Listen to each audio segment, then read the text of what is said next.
जन्नत Syed Sindh environmental protection agency की हैदराबाद में अहम समात ऑयल और गैस कंपनी अपाची रेंज हैदराबाद स्पालेट प्लांट ईंटों के भट्टों और दीगर स्टेक होल्डर्स को सिंध मालियाती कानून 2014 की तामील का हुक्म। Director general Sindh environmental protection agency mister Waqar Hussain Phulpoto ने सीपा रीजनल ऑफिस हैदराबाद में मुख्तलिफ स्टेक होल्डर्स की ज़ाती समात की समात में ऑयल एंड गैस कंपनी रेंज इरिगेशन हैदराबाद स्पालेट प्लांट और मुतअद्दिद ईंटों कंपनियों के नुमाइंदगान को तलब किया गया था।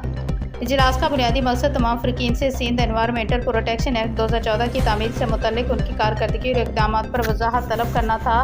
DG सीपा ने दौरान समात वाज़े किया कि माहौलियाती तहफ़्फ़ुज़ कोई ऑप्शन नहीं बल्कि रियासती जिम्मेदारी है और इस हवाले से किसी किस्म की कोताही बर्दाश्त नहीं की जाएगी। मिस्टर वकार हुसैन फुलपोटो ने ईंटों के भट्टों के मालिकान को हदायत की कि फौरी तौर पर जदीद ज़िग-ज़ैग टेक्नोलॉजी अपनाए। दौरान समात दो ईंटों के भट्टों के मालिकान ने मुश्तरका बुनियाद पर ज़िग-ज़ैग टेक्नोलॉजी अपनाने पर रजामंदी ज़ाहिर की।